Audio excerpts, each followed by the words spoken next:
सिरोही जिले के प्रवास पर हैं और देश में पिछले 8 साल से भारतीय जनता पार्टी की सरकार चल रही है। मैं नड्डा जी से पूछना चाहूंगा, राजस्थान की जनता की ओर से, सिरोही की जनता की ओर से, कि भारत का सकल सार्वजनिक ऋण, ग्रॉस पब्लिक डेट, जीडीपी का 86.90% हो गया है, उसके लिए कौन रेस्पॉन्सिबल है? और इतना ही नहीं, 2022-23 के जो बजट अनुमान थे उसके विपरीत अप्रैल मई में राजकोषीय घाटा 2.03 लाख करोड़ हो गया, जो कि 22-23 के खर्चों के अनुमान के लिहाज से 12.3% है। 22-23 में राजकोषीय घाटे का जीडीपी के 6.4% पर अनुमानित किया हुआ है। और भारत सरकार के फाइनेंस मिनिस्ट्री ने जो मई में इस संबंध में वार्न भी किया। अब भारतीय जनता पार्टी कहती है कि प्रधानमंत्री जी 22 घंटे काम कर, तो आर्थिक हश्र तो ये है। अब वो मुझे ऐसा लगता है और देशवासियों को भी ये समझ में आ गया है कि वो 22 घंटे का प्रयोग जो है विधायकों की खरीद फरोख्त, सरकारों को बदलने और केंद्रीय एजेंसियों का दुरुपयोग कैसे किया जाए, उस ताना बाने को बुनने में किया जाता है। जीएसटी भी इन्होंने बहुत गलत तरीके से लागू होने के बाद सैकड़ों अमेंडमेंट उसमें हो गए और जो वायदा किया गया था स्टेट्स को कि हम क्षतिपूर्ति, जो कमी होगी वो क्षतिपूर्ति के रूप में देंगे, आज भी राजस्थान की सरकार के 4,800 करोड़ रुपए जीएसटी क्षतिपूर्ति के बकाया है। अभी centre for monitoring Indian economy CMI के जो लेटेस्ट फिगर आए हैं, समग्र बेरोजगारी दर मई 2022 में 7.12% से बढ़कर के जून 2022 में 7.80% हो गई। जो अलग अलग क्षेत्र के ग्लोबल इंडेक्स है, ग्लोबल रैंकिंग है, उसमें प्रेस की स्वतंत्रता में भारत 150वें नंबर पर है, 180 देशों का आकलन है। भूखमरी में 101वें पर है, हैप्पीनेस में 136वें पर है,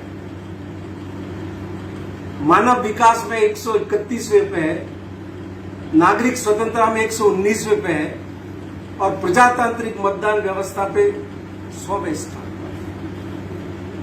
तो वो जो दुनिया और विश्व गुरी और विश्व नेतृत्व का जो डिंडोरा भारतीय जनता पार्टी पीट रही है,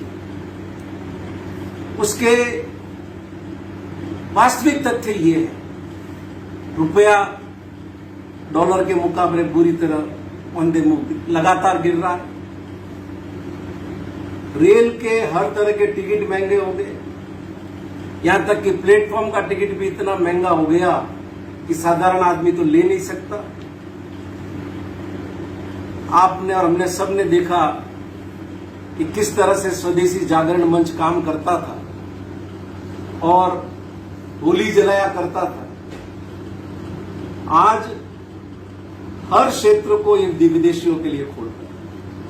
जिस एफडीआई के मुद्दे पर 45 दिन पार्लियामेंट नहीं चली, सत्ता संभालने के बाद ही उन क्षेत्रों में तो खुला ही खुला, बल्कि 75% तक एफडीआई को इन्होंने अलाउ कर दिया और डिफेंस जैसे क्षेत्र के लिए भी एफडीआई को अलाउ किया। आज पब्लिक सेक्टर के बैंक, रेलगाड़ियां, रेलवे स्टेशन, एयरपोर्ट, सारे उद्योगपतियों को बेच रहे। कभी बीजेपी ने मनमोहन सिंह की सरकार के वक्त 1 रैंक 1 पेंशन के आंदोलन का समर्थन किया और आज 4 साल की अग्निवीर योजना लेकर के आई है, जिसमें न तो कोई रैंक है और न ही किसी तरह की कोई पेंशन है। प्रवर्तन निदेशालय जो इन दिनों बहुत चर्चा में है, 2014 से पहले एनफोर्समेंट डायरेक्टरेट ने देश में सिर्फ 112 छापे डाले और 104 शिकायतें दर्ज की, लेकिन 2014 से 22 तक 2974 छापे डाले और 879 शिकायतें दर्ज की। लेकिन 2014 से 22 के बीच में सजा का प्रतिशत है वो 0.5%। तो इससे आप अंदाजा लगा सकते हो कि ये सारी कार्रवाइयां आतंक फैलाने के लिए ईडी के द्वारा की जा रही है। पिछले 2 साल में पेट्रोल, डीजल और दूसरे तेल में भयानक तरीके से मूल्य वृद्धि हुई है। गरीब मरा है, कमजोर हुआ है, लोग रोजगारहीन हुए हैं। गैस सिलेंडर 900-1000 रुपए तक पहुंच गया। पिछले 18 महीने में ही पेट्रोल पर 34.38 रुपए और डीजल पर 24.38 रुपए की बढ़ोतरी पिछले 1.5 साल में हुई।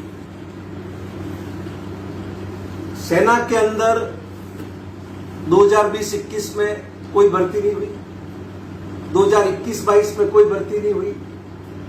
कहां तो 1 करोड़ सरकारी नौकरियां हर साल देने का वायदा था और कहां आज लाखों पद खाली पड़े हुए। और बीजेपी को ये बताना चाहिए कि ओल्ड पेंशन स्कीम के बारे में आपकी क्या नीति है। भारत सरकार और बीजेपी शासित राज्य ओल्ड पेंशन स्कीम कब लागू करेंगे? कश्मीर में इस साल 15 सुरक्षाकर्मी मर गए, 18 नागरिक मारे गए। कश्मीरी पंडित धरने पर है और बीजेपी अपनी सत्ता की मद में मस्त है। चीन भारतीय क्षेत्र में कब्जा करके बैठा है। बीजेपी को बताना चाहिए कि पाकिस्तान के लिए सूचनाएं जुटाने वाले जासूसों से क्या संबंध है और इन आतंकियों से क्या संबंध है। उदयपुर का जो जघन्य हत्याकांड सामने आया, उसमें न केवल भारतीय जनता पार्टी का एक सदस्य मुख्य आरोपी निकला, बल्कि कल माननीय मुख्यमंत्री जी ने यहां तक कहा है कि बीजेपी के नेताओं ने उनको छोड़ने के लिए फोन किया। आप सबको पता है कि हरियाणा में अभी इनके एक पदाधिकारी को हटाया गया। जम्मू में इसी तरह की गतिविधियों में लिप्त होने के कारण आईटी सेल के प्रमुख को हटाया गया। महाराष्ट्र में तो एक इनका मंत्री जिसके आतंकवादियों से संबंध थे, उसको मंत्रिमंडल से हटाया गया था। और मध्य प्रदेश के अंदर भी वो जो खुफिया जानकारी उपलब्ध करा रहे थे, उसमें भारतीय जनता पार्टी के पदाधिकारी शामिल थे। इसके अलावा बीजेपी को ये बताना चाहिए, नड्डा साहब को बताना चाहिए, वो आए हैं राजस्थान के दौरे पर और लगातार अभी आ रहे हैं। 2003, 2008, 2013 और 2018 ये 4 चुनाव आपने जिस वसुंधरा राजे के चेहरे पर लड़े, क्या कारण है कि अब आप उस चेहरे को सामने नहीं कर रहे, उस चेहरे को पार्टी का चेहरा बना करके चुनाव नहीं लड़ रहे? क्या बीजेपी को भारी विद्रोह की आशंका है? इस आशंका के चलते वो ऐसा कर रही है। और भारतीय जनता पार्टी ये दावा करती है कि वो दुनिया की सबसे बड़ी पार्टी है। तो मैं सिरोही का एक नाचीज कार्यकर्ता, एक छोटा सा सेवक होने के नाते उनसे पूछना चाहता हूं कि आप सिरोही में आए हैं तो ये भी बता दो कि उदयपुर से पिंडवाड़ा रेल लाइन का जो सर्वे हुआ है, पिंडवाड़ा से सिरोही होते हुए बागरा रेल लाइन का जो सर्वे हुआ है, वो रिपोर्टें वहां रेलवे मिनिस्ट्री में दबी हुई पड़ी है। तो ये कार्य कब शुरू होंगे? सिरोही में हवाई सेवा कब शुरू होगी? और लगातार लंबे समय से सिरोही में केंद्रीय विद्यालय और सैनिक स्कूल 2 मांग हम करते आ रहे हैं, वो कब खुलेगी?